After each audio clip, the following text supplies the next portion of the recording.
Bom dia, senhoras e senhores. Sejam bem-vindos à videoconferência da Dexco para a discussão dos resultados referentes ao primeiro trimestre de 2023. Esta videoconferência está sendo gravada e a gravação poderá ser acessada no site da companhia ri.dex.co.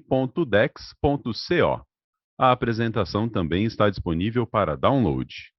Esta videoconferência está disponível em inglês. Para acessar, você pode pressionar o ícone do globo no canto inferior direito da tela do Zoom e depois entrar na sala Inglês. Depois disso, selecione Silenciar áudio original. Informamos que todos os participantes estarão apenas assistindo a videoconferência durante a apresentação e em seguida iniciaremos a sessão de perguntas e respostas, quando mais instruções serão fornecidas.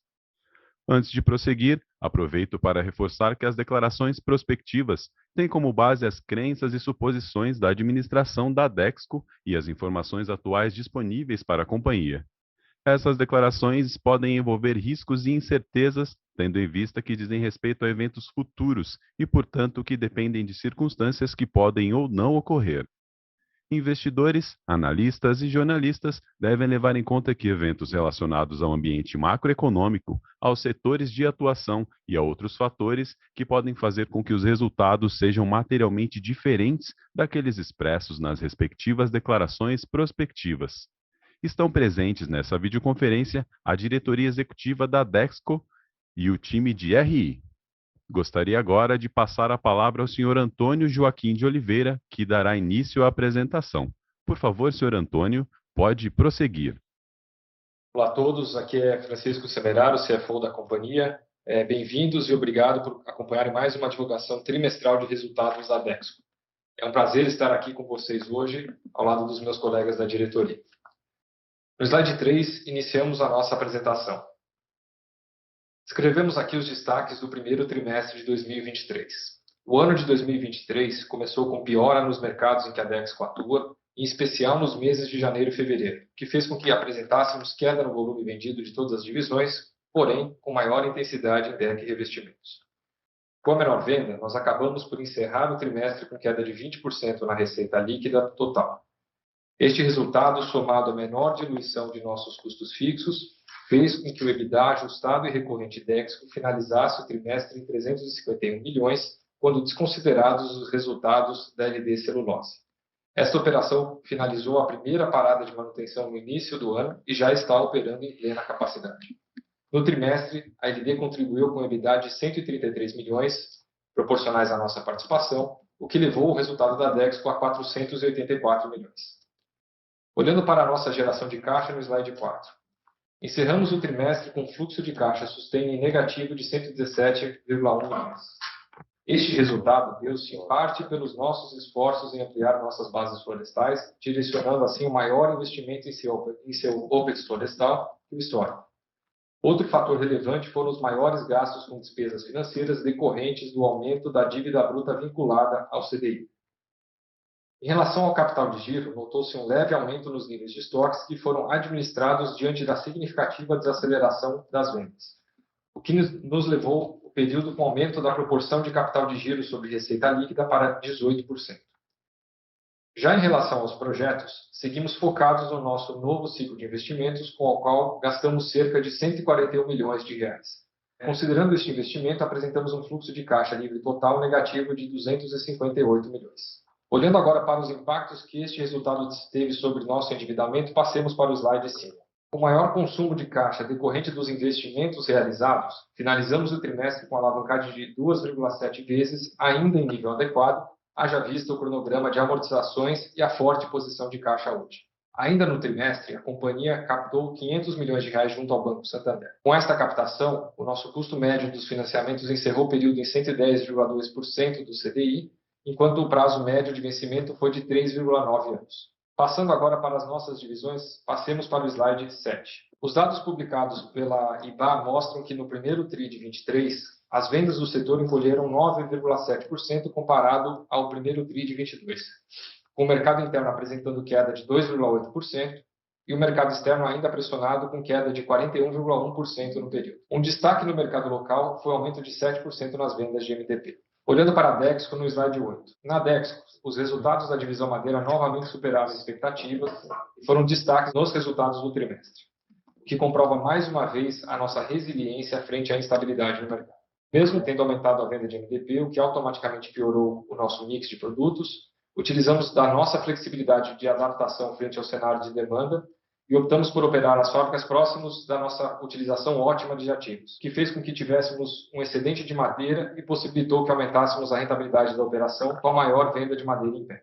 Com isso, os resultados da divisão, mesmo que 8% abaixo do primeiro trimestre de 2022, apresentassem um aumento de 14% frente ao último trimestre de 2022, levando a um acréscimo relevante de margem, chegando a 29%.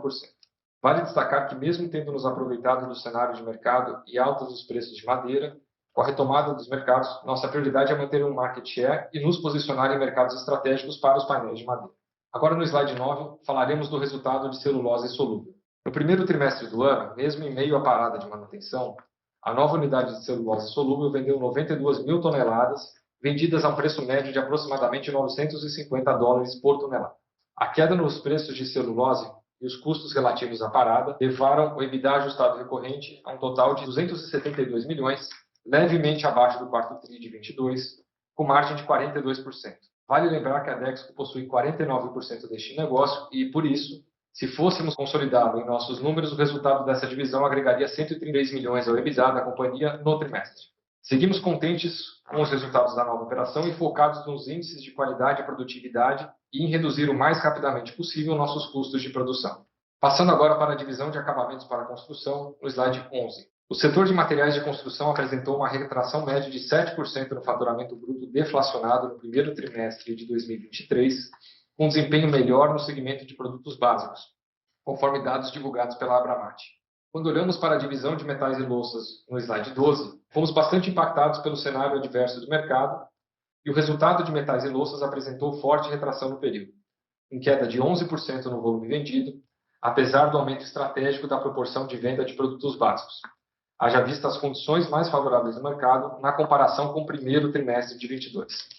Este fator acabou impactando também os patamares de receita e, consequentemente, com a menor diluição de custos fixos, que levou a piora no EBITDA ajustado e recorrente da divisão, que encerrou o trimestre em 22 milhões de reais. Falando agora sobre o mercado de revestimentos cerâmicos, passemos para o slide 13. O mercado de revestimentos cerâmicos seguiu em queda frente às pressões de demanda. Diante disso, segundo dados da Facer, as vendas de revestimentos cerâmicos retraíram 18,4%, sendo que via úmida foi de aproximadamente 22% em relação ao primeiro TRI de 22. Em meio a isso, notou-se um movimento de suspensão das fábricas de importantes produtores, que levou a utilização da capacidade instalada do setor para 61%. Agora, no slide 14, a nossa divisão de revestimentos, assim como o setor, optou por manter a suspensão temporária de parte de suas linhas no início do ano, com o objetivo de reduzir os níveis de estoque e otimizar suas operações. Assim, o volume de vendas foi 34,8% menor do que o primeiro TRI de 22, superior ao do setor, devido aos altos níveis de estoque na cadeia, em especial do segmento premium, e da opção da Dexco em priorizar a rentabilidade da operação via preço.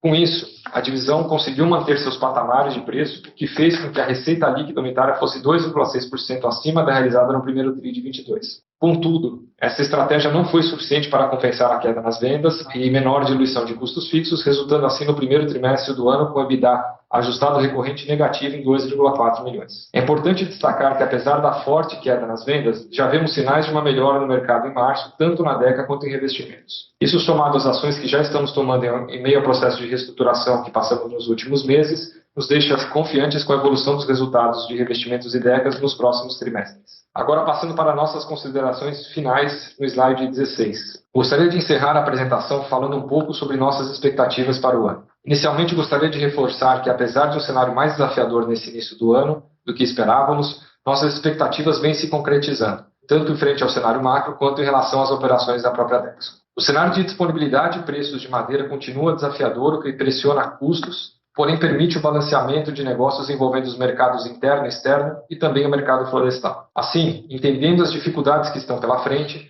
nossas prioridades continuam sendo o maior controle de custos e despesas, ações em nossas operações buscando otimização de custos e mix de produtos, além do constante acompanhamento sobre retornos e prazos dos nossos projetos de investimentos, os quais continuam aderentes em nosso horizonte de iniciativas estratégicas para o médio e longo prazos. Seguimos também a estratégia de fortalecimento de nossas marcas no mercado, o que envolverá diretamente execução comercial e operações, o que já vem trazendo resultados no trimestre corrente. Também estamos focados na conquista de novos mercados por meio da exportação de painéis e revestimentos cerâmicos, o que nos ajudará a diversificar mais o risco Brasil e manter os níveis de utilização fabril no caso de um maior desaquecimento econômico. Por fim, estamos animados com o primeiro ano completo da operação de celulose e o potencial de resultados para a companhia. Antes de passar para a sessão de perguntas e respostas, gostaria de enfatizar com vocês o anúncio que fizemos ontem de cancelamento de 56,6% de nossas ações em tesouraria, reafirmando a nossa confiança na estratégia de longo prazo da Dexco. Com isso, abrimos para perguntas. Muito obrigado pela atenção. Iniciaremos agora a sessão de perguntas e respostas para investidores e analistas. Caso deseje fazer alguma pergunta, por favor, pressione o botão reação e, em seguida, clique em levantar a mão. Se a sua pergunta for respondida, você pode sair da fila clicando sobre abaixar a mão. Nossa primeira pergunta vem do Sr. Caio Greiner, do BTG Pactual. Sr. Caio, seu microfone está liberado. Olá, bom dia a todos, obrigado. Tenho duas perguntas, pessoal. A primeira é sobre a venda que vocês fizeram de madeira em pé. Eu queria pegar um pouco mais de detalhes sobre essa estratégia, tocando principalmente em dois pontos. O primeiro, vocês podem quantificar alguma coisa de volume e preço dessas vendas no primeiro trimestre? Alguma ideia de margem que vocês tiveram com essas vendas? Quanto que isso representou do resultado de vocês agora no primeiro tri, para a gente ter um pouquinho mais de ideia como que a gente pode olhar para isso e projetar isso para frente.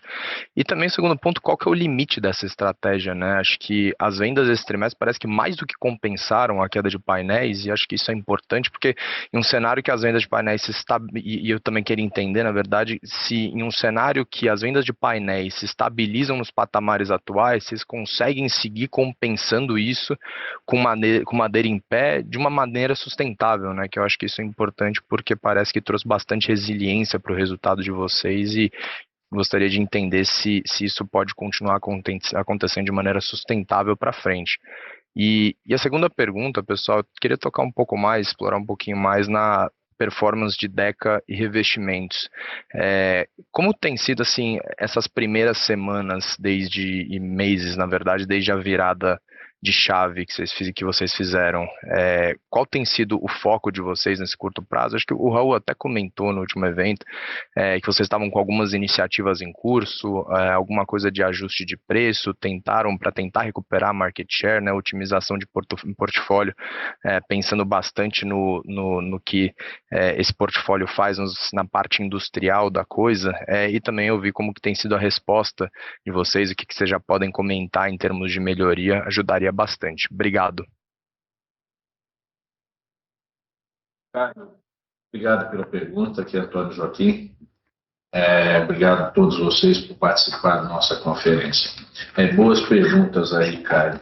Primeiro tema é o seguinte, eu venho enfatizando há muito tempo, a gente já vem sinalizando há muito tempo que o mercado de madeira, então, voltando à primeira parte da sua pergunta, que se diz respeito às receitas do Fundo de Negócio Florestal e tal, o mercado de madeira está bastante favorável, no caso, à Dexco, porque nós somos praticamente a única empresa do setor de painéis de madeira a ter um completo abastecimento, 100% do abastecimento com florestas próprias.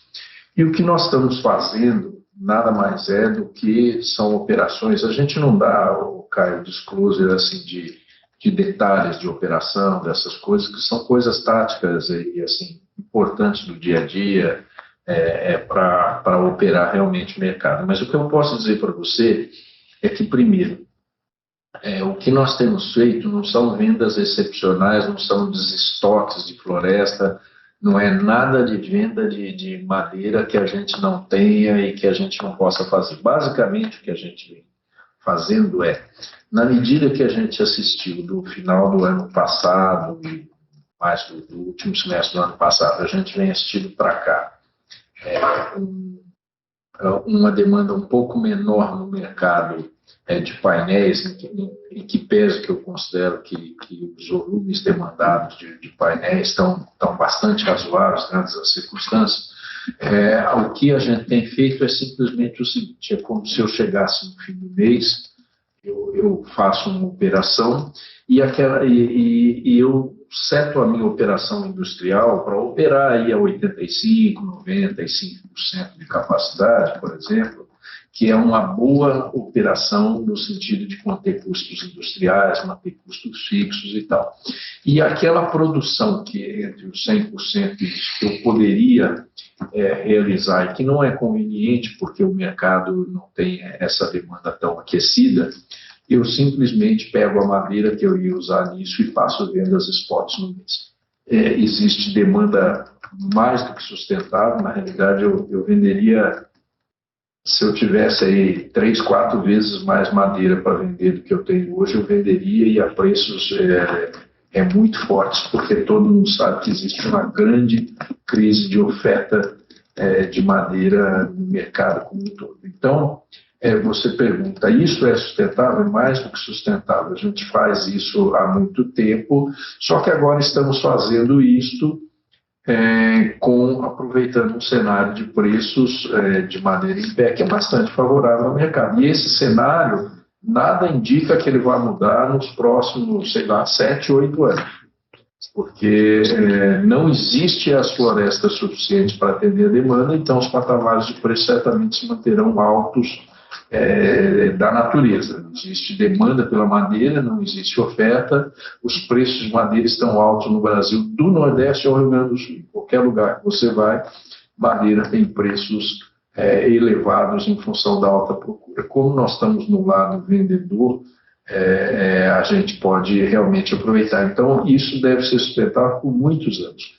E nos dá uma competência de trabalhar no mercado, nos dá, como você mesmo falou, uma boa resiliência em madeira, porque é claro que sempre seria bom, seria melhor produzir o painel de madeira, mas vender a madeira em pé do excedente e operar em uma faixa aí de 85%, 90% da operação industrial também é muito bom. Então a gente sempre foca, nós temos um capacity share, a gente procura assegurar essa operação que o market share esteja nivelado com o nosso capacity share, não fazemos loucuras, não existe no momento, claro, quando você tem alguma queda de demanda, sempre tem alguma pressão na ponta por preços, a gente tem trabalhado no sentido de manter nosso market share, mas os preços não, até pela função de custo que todos os concorrentes estão sofrendo, pressionados muito fortemente por preço de madeira, né? Os nossos principais concorrentes sofrem nesse momento muito fortemente o efeito de ter que comprar, ter que estar do outro lado do negócio, né? Comprando madeira bastante cara. Então, sim, esses resultados de madeira que a gente viu, que a gente opera agora, eu imagino que eles são plenamente sustentáveis nesses patamares, eles podem... a gente está vivendo 2 momentos. A gente está vivendo um momento de redução de custo de muitas commodities utilizadas no negócio de madeira. Os custos têm crescido, digamos assim, bem menos do que a gente esperava. Então, isso é positivo para o negócio. Nós estamos com as fábricas rodando muito bem, boa produtividade, com boa aceitação dos produtos no mercado, uma boa execução comercial. E sim, temos essa válvula de, na medida que eu não estou, digamos assim, pegando uma floresta que eu usaria lá na frente e vendendo ela agora. Absolutamente não. Estou dizendo para você, se num determinado mês eu consumir, por exemplo, 100 mil metros a menos de madeira, porque eu fiz um pouco menos de painel, eu vendo essa madeira no mercado spot e tem demanda para isso quantas vezes quiser. Então, eu diria que é plenamente sustentável e isso vai dar resiliência. A gente sempre olhou o negócio de madeira na Dexco como um todo, tá ok? Então, eu diria que compensa outro de forma interessante. A gente vai continuar usando essa estratégia. E o ponto que você utilizou, claro, que você, na segunda parte da sua pergunta, sobre como como é que está o tema de DEC investimento. Todos vocês acompanharam a grande mudança que a gente fez em janeiro. A gente fez uma mudança mexendo profundamente em tema de gestão. Continuamos com alguns pequenos desdobramentos desse processo. E eu estou muito feliz, muito satisfeito com os primeiros resultados obtidos e com o empenho que tanto o Raul está dedicando à área de DECA e RC, e o próprio Haddad, né, Francisco, todo mundo em cargo novo aqui, né? Então, eu estou bastante satisfeito. Ontem nós tivemos reunião de conselho, o conselho da mesma forma, com expectativas muito positivas. É claro, gente, que eu não posso chegar aqui e traçar detalhes do que está sendo feito em DECA e investimento cerâmico, mas posso garantir para vocês que nós temos aí dezenas de ações sendo implementadas. Nós fizemos uma ação muito bem feita junto com clientes e fornecedores de readequação de preço em alguns produtos que estavam ou excessivamente caros ou precisavam ser ajustados. Isso foi feito. A gente vê o mercado que foi muito difícil em janeiro e fevereiro, realmente muito difícil, principalmente para investimentos cerâmicos, já recuperando em março, abril. Então, a gente espera, por exemplo, que revestimentos cerâmicos possa retomar aí, de agora para frente, ao longo do ano, e retomando gradativamente até chegar aos patamares que eu insisto a gente recuperar patamares de atuação que a gente vinha anteriormente. Nós já estamos recuperando de forma até significativa o market share aí em março, abril, a gente ajustando para outros patamares, isso já aconteceu. Os lançamentos que a gente teve na Revestir foram extremamente bem recebidos. Tem casos aí, o Raul mencionando, de produtos que a gente tem venda aí muito acima do que a gente planejava, até causa um certo desequilíbrio, mas a gente está trabalhando isso. Então, estamos trabalhando em temas de logística, estamos trabalhando em temas de custo, estamos fazendo todas as mudanças industriais necessárias e estudando novos processos, novas rotinas industriais, aperfeiçoamento. Então, o Raul está profundamente empenhado nesse processo. Então, eu acho que tanto DECA quanto investimentos, a gente está numa rota realmente de recuperação. Eu estou bastante confiante de que não só as mudanças estruturais, mas os projetos que estão sendo implementados. Lembra que a gente está fazendo automação, que a gente está, por isso que a gente está com o CAPEX mantendo a maioria do CAPEX, né? Cancelamos algumas coisas, mas mantendo a maioria delas, porque são coisas que nos trazem produtividade, gestão, essas coisas, tá bom? Obrigado, Antônio. Obrigado. Nossa próxima pergunta vem do senhor Leonardo Neratica, do Bank of America. Senhor Leonardo, seu microfone está liberado. Bom dia, pessoal. Obrigado pelas perguntas. A minha primeira é um follow-up em relação a essa discussão de vendas de madeira que o Caio levantou. Queria entender se vocês podem dar um pouco mais de cor em relação à rentabilidade dessa operação, ou talvez perguntando de uma outra maneira, qual que é o efeito dessa venda de madeira na tua margem consolidada do business de madeira. E aí, a segunda pergunta, entrando um pouco mais em LD celulose, a gente viu no trimestre volume estável versus o quarto tri, enquanto o CPV caixa unitário aumentou bastante no tri a tri, entendo que talvez por efeito da manutenção. Então, eu queria entender um pouco melhor quanto desse efeito está de fato relacionado à parada de manutenção, tanto para volume quanto para o custo, e quanto a gente pode esperar nessas duas linhas em termos de normalizado daqui para frente, depois dessa manutenção. Obrigado.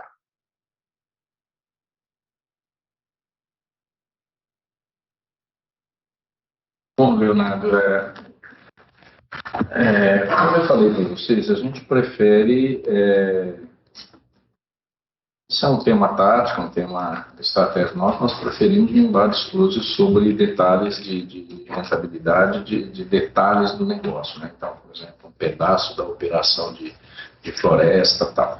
O que eu diria para você é o seguinte: nós não temos nenhuma anomalia do tipo assim, não é que floresta está representando nos resultados o grosso dos resultados de forma 1. ok? Então, simplesmente, como eu falei, é complementar. O grande resultado ainda vem de painéis, vem de todo esse negócio, e floresta complementa bem. Eu diria que não é hoje um problema não vender um pouco menos no painel e vender a floresta. Isso ajuda tremendamente, mas não é a nossa estratégia. Nossa estratégia é sempre vender o painel, vender o processo. Nós vamos executar porque, como falei, temos uma oportunidade. Nesse momento, vender floresta em pé é bastante rentável. Tá? É bastante rentável para os patamares de uma operação de venda de floresta em pé. Floresta é uma operação que não tem tanta agregação de valor. Quando você compara os custos de produzir florestas versus a venda, existe realmente bastante rentabilidade. Então, como eu falo, é uma operação de suporte realmente a madeira. Não faz sentido eu guardar a madeira está pronta, se eu produzir um pouco menos, eu posso fazer essa venda. A gente tem oportunidades pontuais, por exemplo, em Minas Gerais, a gente tem algumas... você nunca consegue fazer exatamente 100%. Então, se você tem alguma sobra de madeira ou tem uma pequena falta, no nosso caso, a gente tem essas sobras quando você tem uma operação mensal um pouco menor, então você complementa essa venda, tá? Você me falar assim, é uma estratégia nossa ficar vendendo menos painel? Não, de forma alguma. Nossa estratégia é vender painel, mas se eu tenho esta operação e eu tenho ela de forma bastante sustentável, bastante azeitada, nós vamos continuar fazendo, e essa vai ser um diferencial de competitividade para a Dexco nesse momento de florestas planas, tá? Vocês querem complementar alguma coisa, Francisco, Haddad? Não, eu acho que não. Então, você mencionou, a gente não tem, isso faz parte da nossa rotina, isso não é um caso extraordinário totalmente, talvez por conta do aumento de preço. Isso não é novidade para ninguém, né, Antônio? A gente está tendo um aumento de preço no mercado de floresta significativo. Quando você compara com o ano passado, a gente definitivamente está em um patamar muito acima. Esse talvez seja variável. Uma coisa que a gente já tinha comentado várias vezes com vocês, talvez tenha se demorado um pouco para a gente começar a perceber de verdade na valorização do nosso ativo biológico ou mesmo no preço da madeira no mercado. Então, assim, não tem uma mudança de patamar de volume, e sim uma condição que é mercado, né? E não parece que a gente vai ter um relaxamento desse patamar de preço no horizonte, considerando aí a briga por florestas no Brasil. Eu acho importante para você, Leonardo, vocês todos, muitos cobrem, por exemplo, o setor de celulose, outros setores que dependem de madeira. O que eu digo, esse tema pode acontecer com madeira. É o seguinte,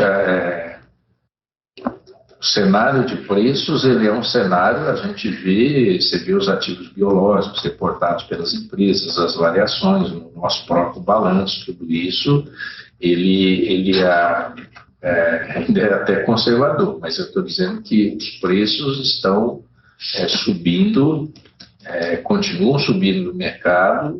Eu diria que o cenário de preço por uns bons anos, aí, um par de anos, ou é de manutenção nos patamares altos que a gente tem hoje, ou até ainda mesmo de crescimento, porque existem grandes projetos partindo e, de fato, as florestas disponíveis, né, não são suficientes, e o estabelecimento de novas florestas, por exemplo, está cada vez mais longe das operações. Então, a gente tem acompanhado isso, eu lá no Conselho da IBA, por exemplo, acompanhado de perto, todo mundo realmente vivenciando esse processo. Então, essa é uma realidade, eu diria, que veio para ficar num horizonte aí de médio prazo, porque não há condições estruturais para que ela seja modificada. Veja, não é um tema do mercado de painéis. Se o mercado de painéis cair e não vai sobrar madeira no mercado, porque o mercado de celulose tem uma demanda muito maior do que a oferta hoje existente. Tá? Então, são coisas assim que esse tema vocês vão acompanhar muito, e é um tema, eu sempre ressaltei isso aí, estudando com cuidado, vocês vão ver que o tema desses shortages de madeira aí é um problema mundial. não é um problema só no Brasil. Só acrescentaria na resposta até para a questão de cores e margens, tal, que a gente historicamente trabalhou em períodos com margens próximas a 20%, nossos períodos mais recentes, de 21 para frente, a gente já falava de 30%. Agora, quando a gente fala de 29%, que foi o resultado da divisão nesse trimestre, a gente com certeza não fala de voltar para patamares mais pressionados que a gente já teve no passado. Então, com certeza, tem um efeito, ele é limitado pelos comentários aí que foram compartilhados, mas mesmo assim são superiores a esse histórico. Então, é uma perspectiva ainda positiva para o negócio de uma forma geral, capturada aí nos comentários.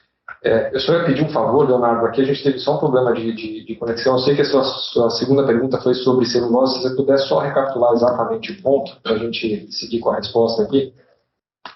Claro, com certeza. Foi em relação aos volumes e o CPV por tonelada do trimestre, quanto isso teve impacto de fato da parada de manutenção e qual seria um nível normalizado daqui para frente. E até aproveitando para fazer um follow-up, tanto em relação a LD quanto a essa discussão de madeira, a gente viu também LD, uma receita de serviços florestais, venda de floresta, que a gente calcula perto de 200 milhões nesse TRI.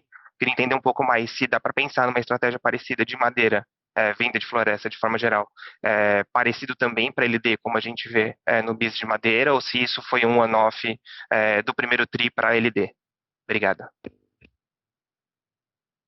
Então, de fato, o primeiro TRI foi o TRI que foi feita a parada anual, né? Sempre que você vai ter essa parada, você vai ter um pouco mais de custos aí previstos normalmente na coisa. E agora, o que a gente vê daqui para frente, a fábrica vem rodando muito bem depois da parada. A gente sempre olha aquilo que é realmente o core de uma operação como essa, onde você já tem um contrato fechado e toda a produção vendida. Então, você não está olhando tanto o mercado, você está olhando os temas da produção industrial. O aproveitamento de madeira e a qualidade da geração do produto está excepcional, acima do que a gente havia previsto. A fábrica vem rodando bastante bem. Ela vai produzir, ela está produzindo nos patamares de plena carga, então ela deve seguir dessa forma até o fim do ano, não há nenhuma intercorrência, digamos assim, prevista. Tudo aquilo que havia de dúvidas, vamos dizer assim, claro, como vai ser a adaptação para uma celulose de eucalipto, como vai ser o rendimento industrial, essas coisas foram todas sanadas, né? Então, e a maioria delas com processos muito positivos, com uma expectativa bastante positiva. Então, eu diria que a LD agora é rodar realmente em regime. Os preços de celulose tiveram uma pequena queda, mas ainda assim mantém em patamares bastante satisfatórios. O tema do dólar também é favorável, então eu diria que a gente pode esperar que a LD venha em linha com aquilo que a gente espera de uma produção plena. Então, uma coisa que pode ajudar a LD nos próximos meses também é que, da mesma forma que a gente viu em madeira e painel, alguns custos de insumos começam a se ajustar a patamares melhores, enfim, custos logísticos e tal. Então, eu acredito que a gente pode esperar uma grande estabilidade na operação da LD e por consequência, na sua geração de resultados. Não temos assim intercorrências que a gente veja à frente, e claro que está sempre ao sabor do preço de celulose de mercado, mas a nossa expectativa com relação à operação é positiva. A LD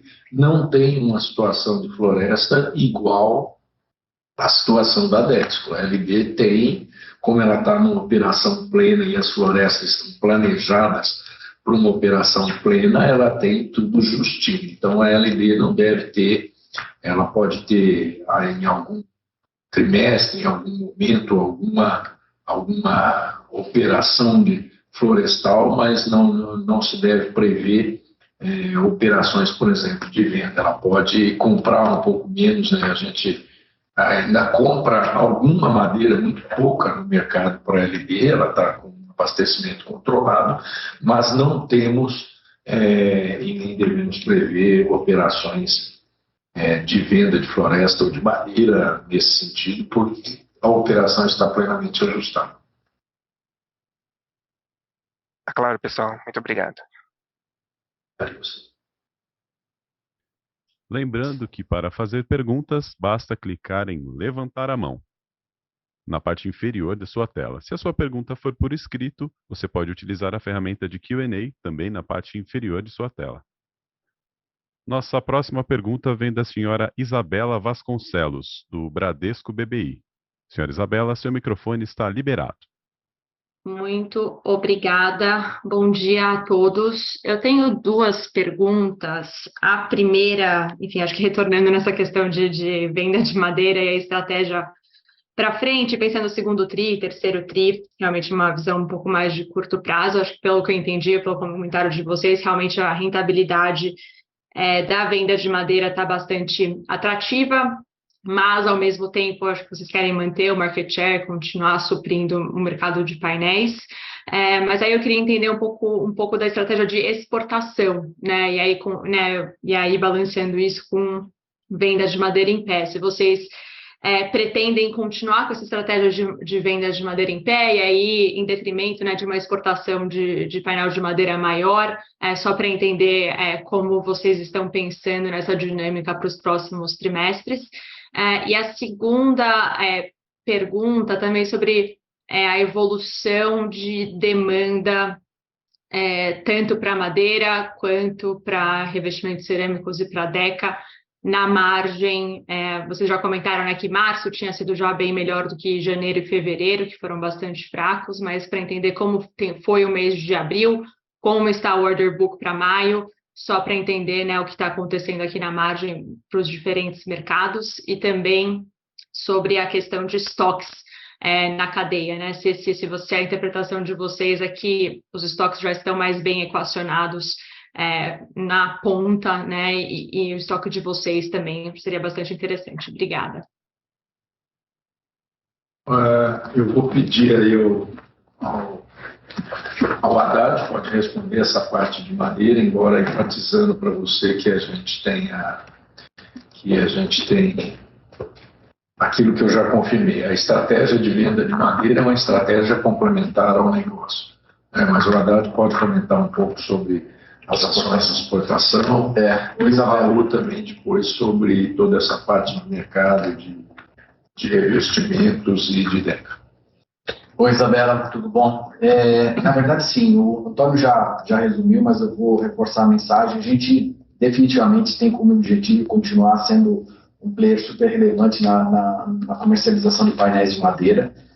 Nós temos um equilíbrio para achar. A gestão pontual de venda de madeira em pé é uma estratégia, é uma ferramenta que a gente tem para poder trabalhar a rentabilidade, geração de caixa e tudo, mas não é o core da nossa operação. Exportação, sim, é um canal de vendas extremamente importante. A gente continua mantendo ele no nosso radar. Temos feito um trabalho bastante relevante de reestruturação, iniciado já ainda na gestão do Raul, no sentido de estar reforçando a nossa presença nos mercados que a gente já atua e até buscar outras alternativas.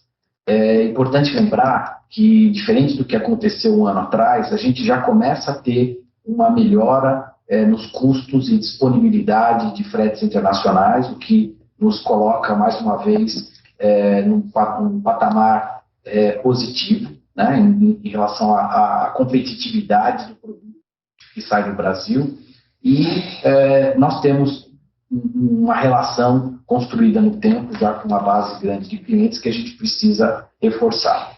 Então, assim, vamos continuar a exportar. Estamos sendo cada vez mais criteriosos na busca de oportunidades sustentáveis e desenvolver mercados aí, eventualmente, que a gente não atua hoje, porém, que trazem para a gente um equilíbrio bacana.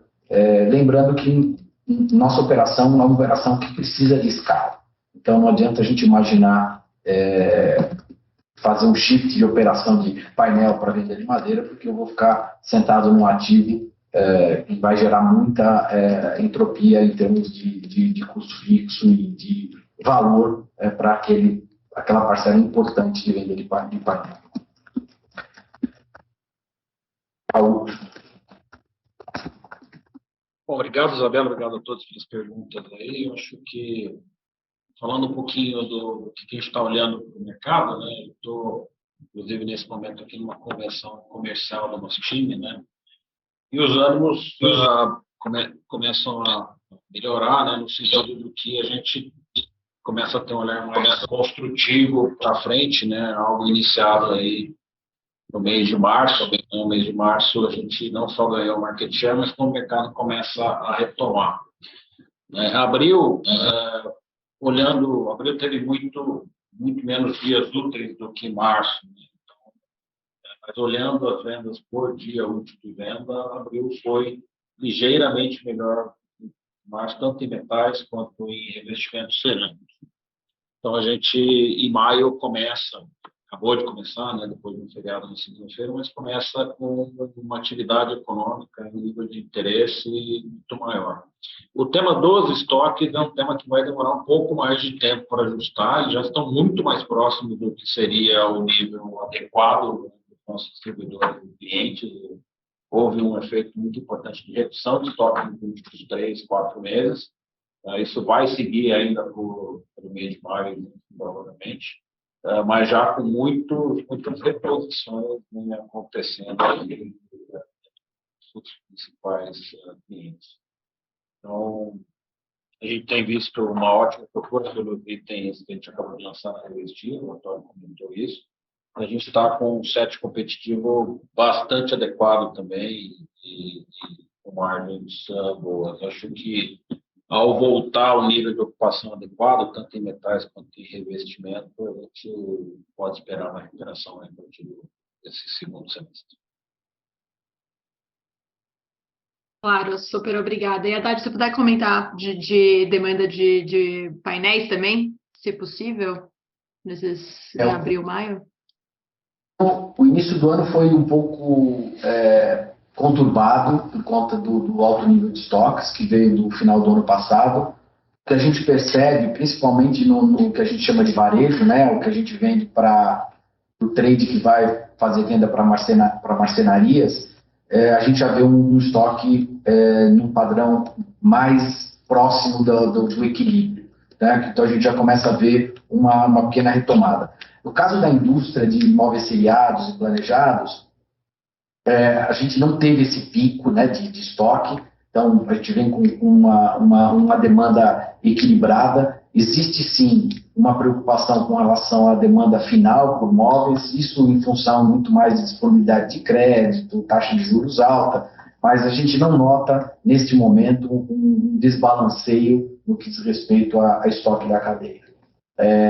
Longe de dizer que o mês a mês não está abrigado, mas a gente, apesar de estar abaixo do ano passado, a gente vem com um volume razoavelmente positivo, que faz com que a gente fique animado aí com relação ao ano, passo a passo, né, mês a mês, sem querer antecipar nada, mas de uma forma um pouco mais estável do que nos produtos ligados direto à construção. Ótimo, muito obrigada. Nossa próxima pergunta vem do senhor Márcio Farid, da Goldman Sachs. Senhor Márcio, seu microfone está liberado. Olá, pessoal. Bom dia a todos. Obrigado pela oportunidade. Eu tenho dois follow-ups aqui. Eu acho que a primeira, talvez até uma provocação. Antônio, os últimos 2 anos ali, a gente teve um momento bom de mercado, com um balanço forte, e aí todo mundo te questionava sobre próximos passos de alocação de capital, e talvez para o Francisco também, né? Se M&A fazia sentido, e eu lembro que boa parte dos comentários de vocês era na linha de que sempre faz sentido, mas está tudo muito caro, todo mundo ganhando dinheiro, talvez não seja a melhor oportunidade, né? Agora a gente está na outra ponta, né? As condições de mercado mudaram, não só para vocês, mas obviamente para todo mundo. O balanço não está tão limpo quanto estava 2 anos atrás, mas provavelmente, do ponto de vista de valuation, tenha mais oportunidades do que você teria no passado recente, né? Então, meu ponto é, como é que vai ter o balanço? Porque a gente sempre parece que vai estar nesse jogo aqui que é difícil de balancear, né? Então, como é que está a cabeça de vocês aí para pensar sobre oportunidades nessas condições de mercado? E, bom, eu acho que é isso, uma pergunta só, mas eu acho que é onde eu estou tentando entender a cabeça de vocês. Por favor, obrigado.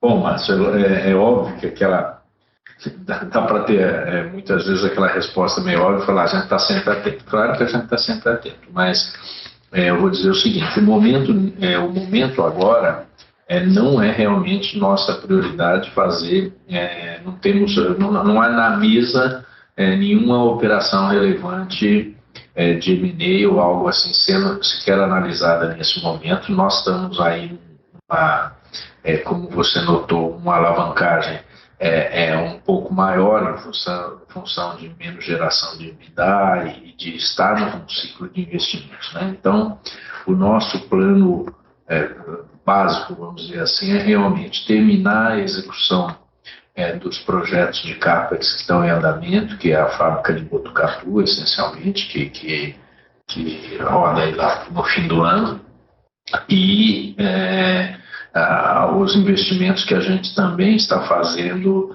na parte de automação industrial de louças, que são muito relevantes, muito importantes. A gente tem ajustes que a gente está fazendo nos processos industriais, enfim, aquele processo que já foi anunciado lá atrás. A gente cancelou todo o investimento em expansão de louças, não vamos fazer, e verificamos agora que a gente pode ganhar bastante produtividade, mesmo custos sem mesmo explorando ainda melhor nossos ativos. Então a gente está muito focado nisso. Então, nesse momento agora, eu diria que para esse ano e muito provavelmente para o próximo ano, a gente não deve ter movimentos. Então, é claro que você está acompanhando aí, da mesma forma que você vê a Dexco sendo tradeada aí em patamares muito baixos, né? Então você vê muita gente, muita empresa perdeu o valor, digamos assim, ou está mal valorizada nesse momento. Mas o principal tema que importa é que, primeiro, nós não temos nada muito atrativo no mercado, nada que nos motive tanto nesse momento. Acho que é melhor executar, começar realmente a tentar voltar à trilha de bons resultados e se pagar as contas, né, desses investimentos que nós estamos agora. E aí a gente prefere, nesse momento, ter mais cautela e, se realmente a gente tiver mais resultado, desalavancar e tal, a gente pode olhar, mas no momento agora eu não vejo assim claramente nada muito significativo. Você pode ter um pequeno negócio, um pequeno complemento, como foi uma operação, por exemplo, como a Castelatto, mas nada de mexer o ponteiro nesse momento. Tá? É preferível, se a gente tiver sobra de resultados, oxalá a gente consiga, é preferível pagar dividendos nesse momento, ser mais cauteloso com movimentos de expansão. A gente não vê nem no setor de painéis oportunidades interessantes sobre isso. A gente está conduzindo trabalhos importantes no campo ainda de ex-ventures, desse negócio. Isso sim, a gente vai continuar, está animado, mas nada muito significativo em termos de alocação diferente de capital nesse momento. A prioridade é realmente cuidar do endividamento, e nós estamos com taxas de retorno muito altas que nesse momento levariam ao ROC mais alto e expectativas de retorno altas que por vezes inviabilizam novos investimentos. Então a gente vai ficar mais cuidadoso agora, tá? Ótimo, deixa eu aproveitar então. Raul, como é que foram esses primeiros meses aí, impressões? Como é que tá as expectativas aí para as mudanças aí em Deca, em cerâmica? Acho que a gente já tinha conversado antes, parece que antes de melhorar piora, né, por motivos de mercado, mas também por todas as decisões mais difíceis que vocês têm que fazer dentro de casa. Então, só pegar um pouquinho aí da sua visibilidade e de como está sendo o trabalho aí nesses últimos meses, por favor. Obrigado a todos. Legal. Obrigado, Márcio. Coincidência ou não, hoje é meu 100º dia aqui na cadeira, né? Então, super interessante. Eu tô bem animado, Márcio. Eu acho que reafirma o que eu falei com vocês, né? Já nos meus primeiros 45, 60 dias, eu visitei todas as nossas unidades, então a gente tem excelentes fundamentos, né? Tanto de operação, quanto de equipe, quanto de potencial de competitividade. Acho que os nossos produtos estão bem posicionados, precisa de ajuste aí de portfólio, né? Pequenas questões de acertar algumas linhas. Eu acho que isso, a gente tem capacidade industrial, capacidade técnica para fazer isso. A gente está super imerso aí em ações de digital, de analytics, que tem nos dado muito bons insights para pilotar esse mercado nesse momento, né? De fato, não é uma sensação, é uma realidade, né? Esse carry-over aí do último trimestre mais difícil aconteceu no primeiro trimestre, mas o março, como eu falei, veio com um nível de demanda mais construtivo, né? Vai ser um mês após o outro aqui, né? Acompanhando esse mercado, vendo como é que ele está andando, mas de fato, como o Antônio falou, não dá para listar a quantidade de iniciativas que a gente está fazendo. São negócios complexos e multifacetados aqui, né, com oportunidades de ajustes pontuais em diversas frentes, né. Nosso time comercial está bem alinhado, né, está trabalhando forte, a gente começa a ver bons benefícios também de sinergias e de vendas entre as divisões. Então, eu tô positivo aqui para os próximos trimestres. Obrigado. A gente está ansioso também para ver os próximos números. Finalmente, Haddad, se puder comentar só sobre dissolving, chamou atenção um pouquinho o custo, foi alto, mas obviamente parada de manutenção acaba impactando relativamente o custo, né, de dissolving. A gente fazendo a conta aqui de EBITDA break-even chegou em 490 no quarto tri, 790 agora.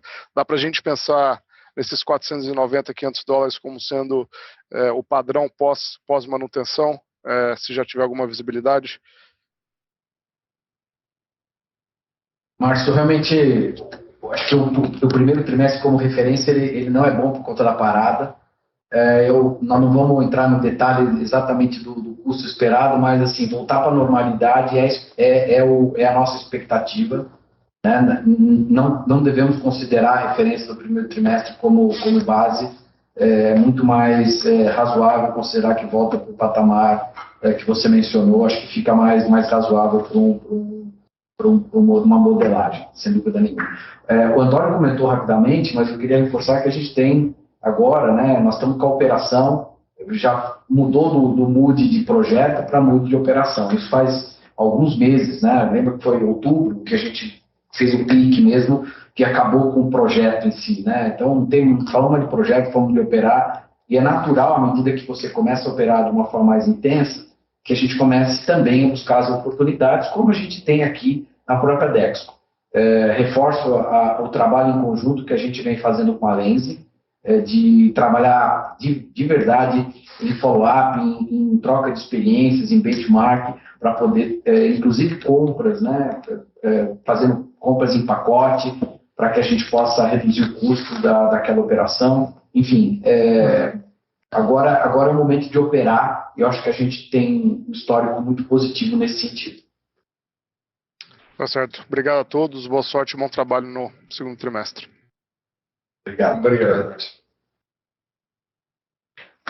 A sessão de perguntas e respostas está encerrada. Gostaríamos de passar a palavra ao senhor Antônio para que faça as considerações finais da companhia.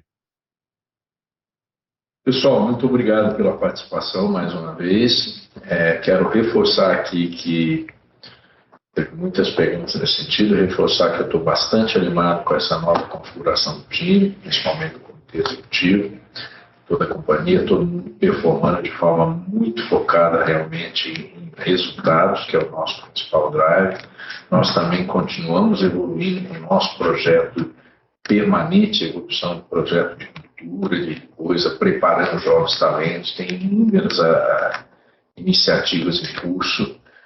E eu estou realmente bastante animado aí para que, pelo que eu acho que a gente vai conseguir extrair da companhia internamente essas iniciativas, dedicação de todo o pessoal, né? Então, eu já nem considero que como já passou de 100 dias aqui, tanto para o Haddad quanto para o Raul, o Francisco, todo mundo já tem 100 dias de operação, então agora é realmente operar a nossa companhia da forma que a gente espera, e eu estou muito satisfeito com isso. Tá? Nós vamos estar aqui abertos, então o Francisco, todo o pessoal também de RI, Natasha, todo o time está à disposição, e a gente fica também à disposição de vocês para qualquer coisa. Muito obrigado pela participação.